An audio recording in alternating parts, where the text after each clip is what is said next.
இயேசு பிதாவே உடைய கைகளில் என் ஆவியை ஒப்புவிக்கிறேன். மகா சத்தமாய் கூப்பிட்டு சொன்னார். சாகுறவன் மகா சத்தமா போடுவானா? நல்ல வாலிப வயசு, 33 வயசு வாலிப வயசு. அடிச்சே கொண்டுட்டாங்க. ரத்தம் எல்லாம் போய் செத்துட்டாரு. அல்லேலூயா. ஆனால் கடைசி நேரத்துல ஒரு ஜெயமான வார்த்தை சொல்றார். நான் ஏன் சொந்த சித்தம் செய்யல, பிதாவின் சித்தம். என்னை அனுப்பினேன், பிதாவின் சித்தத்தை செய்து முடிச்சுட்டேன். இப்ப என் ஆவிய யார்கிட்ட ஒப்பு கொடுக்கிறேன்? பிதாவின் இடத்தில் ஒப்பு கொடுக்கிறேன். பிதாவின் தான் முதல்ல ஆரம்பிச்சார். 1ஆம் வசனம், பிதாவே இவர்களுக்கு மன்னியும் என்று சொன்னாரு. கடைசியில பிதாவே என் ஆவியை, என் உயிரை, என் ஆவி ஆத்மாவே, என் ஜீவனை உம்முடைய கையில் ஒப்பு கொடுக்கிறேன். நீ தான் ஜீவனை தந்து இந்த சரீரத்துல உம்முடைய சித்தம் செய்ய வந்தேன். புஸ்தகத்தில் என்னை குறித்து எழுதி இருக்கிறது. அல்லேலூயா. எப்படி பழைய பாட்டு புஸ்தக சுருளில் என்ன குறித்து எழுதி இருக்கிறபடி நான் வந்தேன். இப்ப வேலையை முடிச்சுட்டேன். இப்ப நான் திரும்ப உம்மிடத்தில் வருகிறேன். அல்லேலூயா. அல்லேலூயா. எபிரேயர் 10:6 வாசிங்க.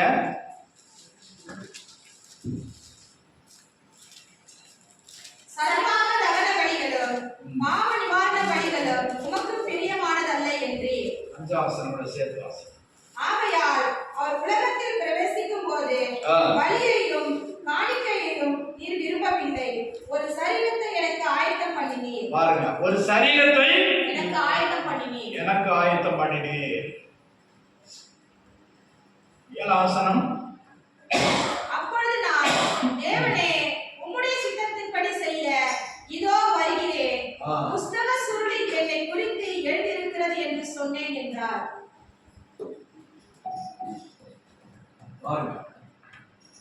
According to the word of God, according to the prophecy, தீர்க்க தரிசன வசனங்களில் என்னை குறித்து தீர்க்க தரிசிகள் சொன்னது போல நான் வந்திருக்கிறேன். அல்லேலூயா. நீர் எனக்கு ஒரு சரீரத்தை ஆயத்தம் பண்ணினீர். ஏசப்பா சொல்றார் பாருங்க, நான் சொந்தமா வரல, எனக்கு ஒரு சரீரத்தை நீங்க கொடுத்தீங்க, அந்த சரீரத்துல நான் வந்தேன். நல்லா புரிஞ்சுக்கங்க. இந்த சரீரமா யார் கொடுத்தது? ஆண்டவர் கொடுத்தது. உன் சொந்த இஷ்டம் செய்யறதுக்கு இல்ல. நல்லா புரிஞ்சுக்கங்க. இந்த சரீரம் 50 வருஷமா 60 வருஷமா 70 வருஷமா இருந்தாலும் இது ஒரு வாடகை பாத்திரம். இது ஒரு வாடகை பாத்திரம். வாடகைக்கு எடுத்த பாத்திரத்தை வேலை முடிஞ்சா என்ன செய்யணும்? கழுவி சுத்தமாக்கி யாருக்கு கொடுக்கணும்? வாகனம் கொடுக்கணும். இதே போலதான் இயேசுவே சொல்றாரு, இதோ ஒரு சரீரத்தை எனக்கு ஆயத்தம் பண்ணினேன், இதோ நான் வருகிறேன். பாருங்க, இந்த பிரேம் யார் உண்டாக்குனது?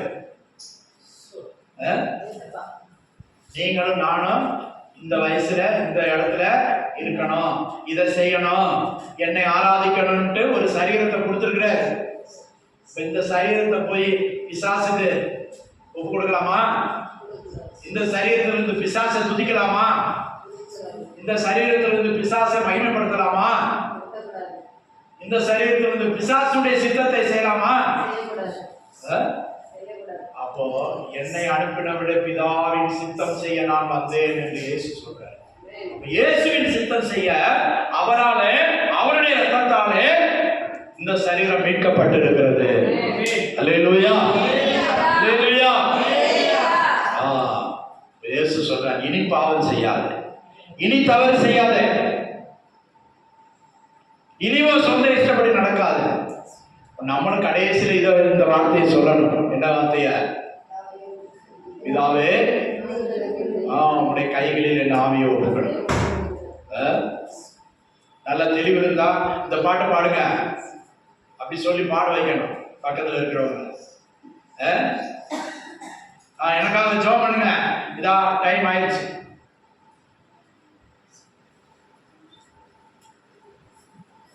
எங்க சித்தி ஒருத்தவங்க இருந்தாங்க, கல்யாணமே முடிக்கல, ஹைஸ்கூல்ல பெரிய டீச்சரா இருந்தாங்க. 92 93 வயசு. இன்னைக்கு என்ன கிழமை?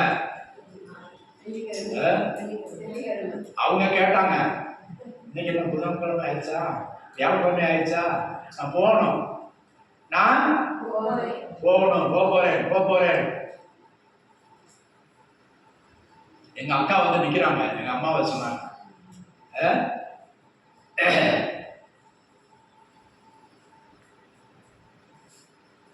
சொல்லிட்டே இருந்தாங்கன்னா வெளியே சிட்டியில போயிட்டு அமர்ந்துலாம் போயிட்டு வந்தேன், வரேன், இறந்துட்டாங்க.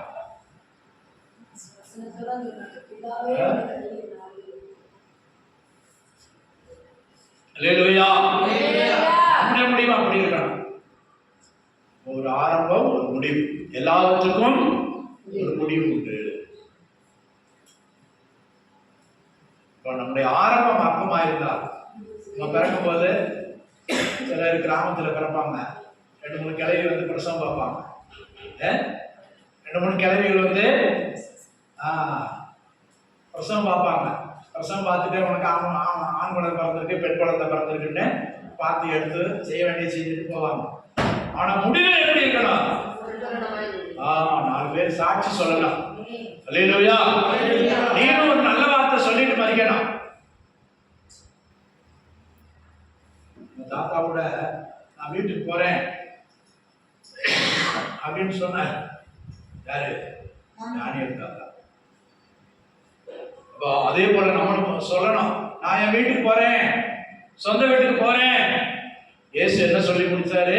பிதாவே, இந்த சரீரத்தை எனக்கு ஆயத்தம் பண்ணினேன். இந்த சரீரத்துல நான் அடிக்கப்பட, காயப்பட, துப்பப்பட, என் தலையில கொட்டினாங்க, என் முகத்தை பாறை மாதிரி ஆக்கிட்டேன். என் முகத்தை ஏசையா சொல்லுறான், என் முகத்துல துப்புனாங்க, என் சரீரத்தை கற்பாறை போல ஆக்கினேன். பாறையை துப்புனா ஏதாவது நடக்குமா? 2 முறை துப்புனாங்களா இயேசு முகத்தை? என்ன பாவம் செஞ்சாரு? என்ன அக்கிரமம் செஞ்சாரு?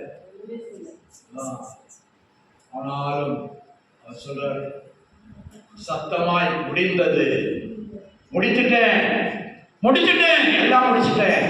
அல்லேலூயா. இதுதான் சாட்சி உள்ள ஒரு சத்தம். பிதாவே, உம்முடைய கிருபைகளில் நீர் எனக்கு இந்த ஜீவனை தந்தீர், அந்த ஜீவனை திருப்பி அதான் அவர் சொல்றாரு. இதோ சத்ரு வருகிறான். யோவான் 8ஆம் அதிகாரமா வாசிங்க.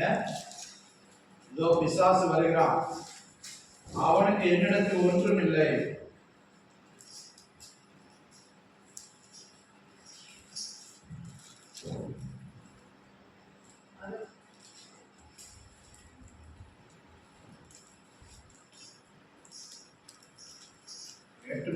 வாசிங்க. என்னிடத்தில் பாவம் உண்டென்று உங்களில் யார் என்னை குற்றப்படுத்தக்கூடும்? நான் சத்தியத்தை சொல்லியிருக்கிறேன். கர்த்தருக்கு ஸ்தோத்திரம்.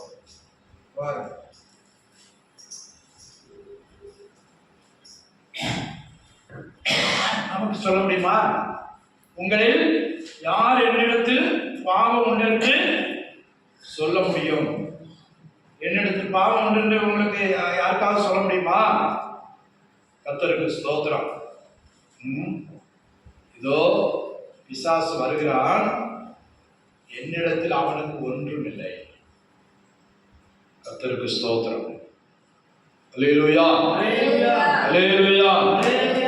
தேவனுடைய நாமம் மகிமைப்படுவதாக. வேத வாக்கியங்களை நீங்கள் ஆராய்ந்து பார்க்கணும். அதனால நித்திய ஜீவன் உண்டு. கர்த்தருக்கு ஸ்தோத்திரம். அவர் சொல்றாரு, என்னிடத்தில் பாவம் உண்டு என்று உங்களில் யாராவது சொல்ல முடியுமா? எங்கேயாவது பார்த்துருக்கீங்களா? நான் 33 வயசு வரை வாழ்ந்தேன், ஒரு கெட்ட வார்த்தை பேசினா, யாரையாவது தூஷித்தனா, யாருக்கு விரோதமாகவாவது நான் எதையாவது செய்தேனா? அல்லேலூயா. கர்த்தருக்கு ஸ்தோத்திரம். அதிகமாய் பேசுவதில்லை. இந்த உலகத்தின் அதிபதி வருகிறான், அவனுக்கு என்னிடத்தில் ஒன்றுமில்லை. பேசுவதில்லை. ஆ, யோவான் 14:30. 14:30. திரும்ப வாசி.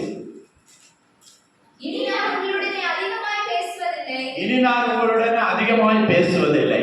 இந்த உலகத்தின் அதிபதி வருகிறான். இந்த உலகத்தின் அதிபதி யாரு? அப்ப யாரு? உலகத்தின் அதிபதி யாரு? பிசாசு வருகிறான். அவனிடத்துல எனக்கு ஒரு டீலும் இல்ல. அவனோட எனக்கு எந்த உடன்படிக்கையும் இல்ல. சொல்ல முடியுமா? அவன் என்னை குற்றப்படுத்தவும் முடியாது. அவன் சரக்கு என்ற ஒண்ணும் இல்ல. பிசாசானுடைய சரக்கு என்னது? பாவம். பாவகரமான ஒன்றும் என்னிடத்தில் இல்லை. அதான் சவால் விட்டு பேசுற. தான் வர்றான் யாரு? உள்ள மாதிரி முடிச்சு வைக்கி. ஆனா அவன்கிட்ட கேட்டு பாருங்க என்ன பற்றி. அவன் மோசமானவன் தான். ஆனாலும் என்ன பற்றி ஏதாவது தீர்வு சொல்ல முடியுமா? முடியாது. அல்லேலூயா. இந்த சாட்சி தான் நமக்கு கடைசியில வேணும். அல்லேலூயா. இப்ப என்ன சொல்றாரு? பிதாவே உம்முடைய கைகளில் என் ஆவியை ஒப்புவிக்கிறேன். எவ்வளவு துக்கம் இருந்திருக்கும், சரீரத்துல வேதனை இருந்திருக்கும், பாடு இருந்திருக்கும். சாகுற 4 வார்த்தை நறுக்குன்னு கேட்டுட்டு போறோம். என்ன செய்யணும்? 4 வார்த்தை பேசிட்டு போகணும்னு தான் சொல்லுவாங்க. உலக மனுஷன் சொல்லுவான். ஆனா நல்லவனாய் மரித்தார். அல்லேலூயா. சாகும்போது நல்லவனாய் மரித்தார். உங்களில் எவனாவது என்னிடத்தில் பாவம் என்று சொல்ல முடியுமா? இதோ எதிராளியாக பிசாசு வர்றான். அவனிடத்தில் என்ன பற்றி கேளுங்க. இல்லாட்ட அவன் சொல்லட்டும்.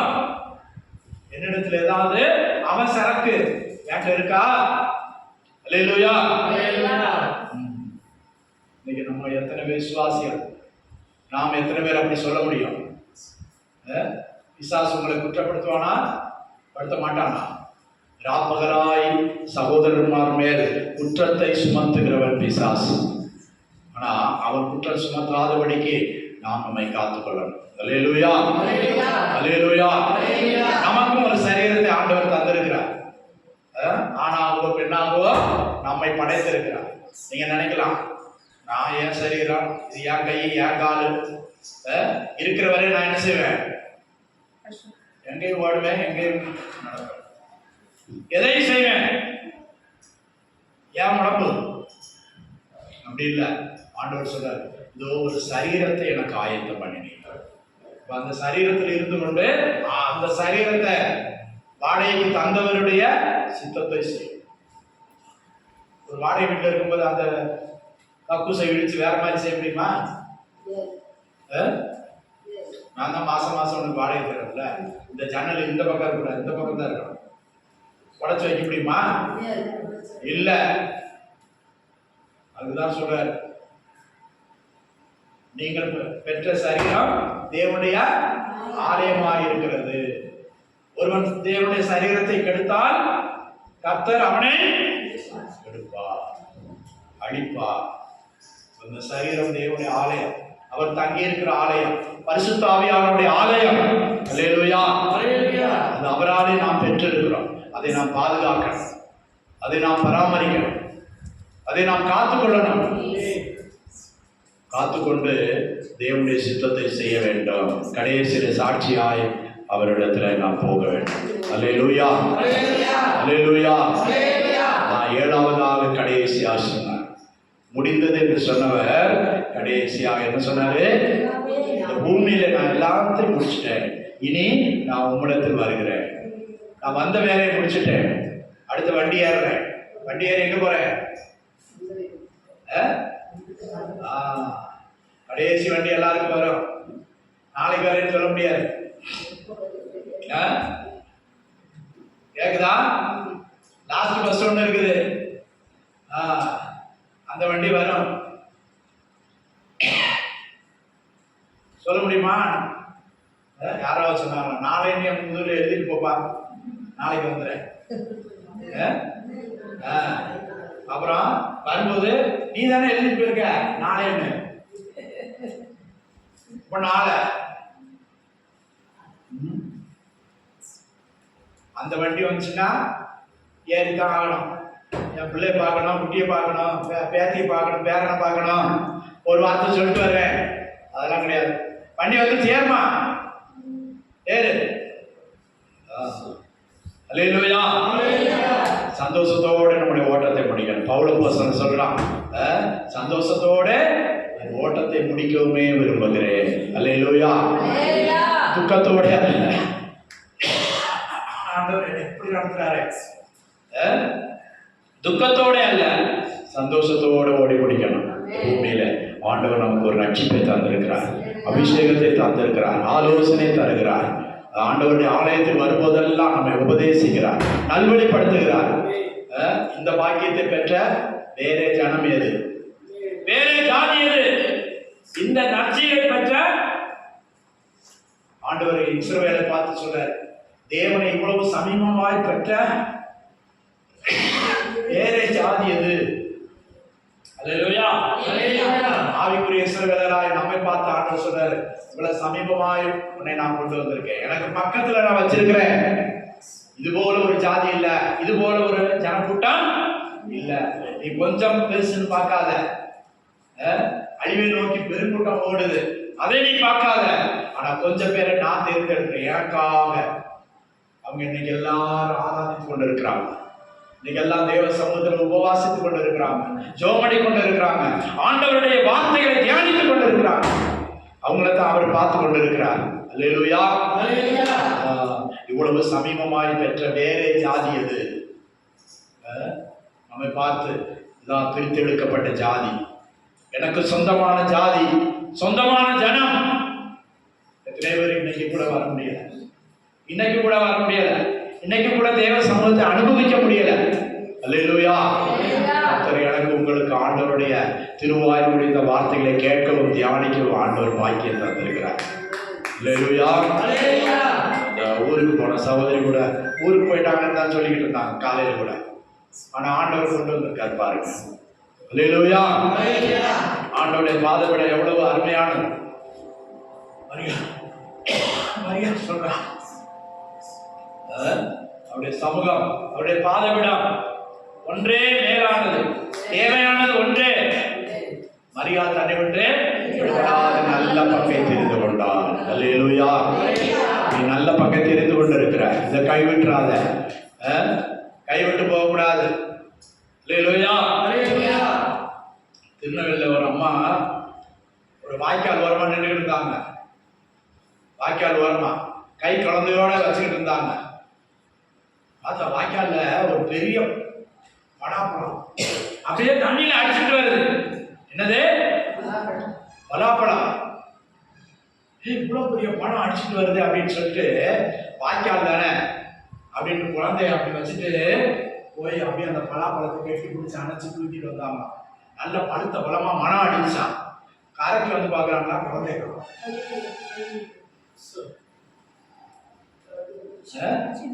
குழந்தை என்ன செஞ்சு அம்மாவுக்கு பின்னாலே வந்துச்சு, குழந்தை போயிடுச்சு, பலாப்பழம் கிடைச்சு. எது முக்கியம்? கழுதையா? குழந்தைய கொடுத்துட்டு பலாப்பழம் எடுத்த கடை. இன்னைக்கு எது முக்கியம்னு மனுஷனுக்கு தெரியல. கை நிறையா கிடைக்குது, ஆனா ஒரு ஆத்துமா வெளியேறப்பட்டது. அல்லேலூயா. அல்லேலூயா. 50 வருஷம் 60 வருஷம் வாழ்க்கைக்கு மாத்திரம் அல்ல, நித்தியமாய் கர்த்தரோடு கூட வாழ வேண்டிய வாழ்க்கைக்கு தேவையானதை கர்த்தர் தந்து கொண்டு இருக்கிறார். ஜீவனுள்ள குழந்தைய கொடுத்துட்டு அங்க முங்க பாக்குறாங்க, குழந்தை ஆட்சி வாய்க்கால இவ நினைச்சா குழந்தை பச்சை இடத்துல இருக்கணும், அது தாய் பின்னாலே வந்துச்சு.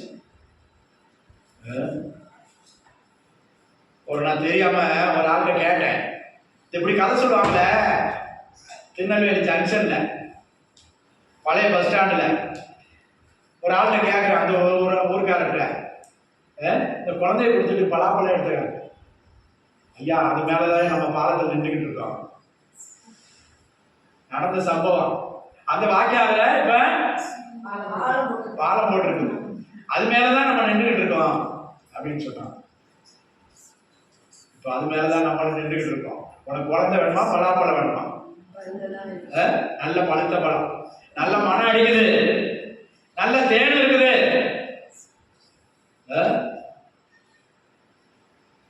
10 மாசம் சுமந்து பெத்தெடுத்த குழந்தை வேணுமா, பலாப்பழம் வேணுமா? நீ தான் செய். உன் ஆத்துமாவை நஷ்டப்படுத்துகிறார். கர்த்தர் வருகிறார். அல்லேலூயா. அவனவனுக்கு நான் அளிக்கும் பலன் என்னோடு கூட வரும். அல்லேலூயா. ஸ்தோத்திரம் ஸ்தோத்திரம் ஸ்தோத்திரம். ஒப்பு கொடுத்து ஸ்தோத்திரம் பண்ணுவோம். ஸ்தோத்திரம் ஸ்தோத்திரம் ஸ்தோத்திரம் ஸ்தோத்திரம் ஸ்தோத்திரம் ஸ்தோத்திரம்.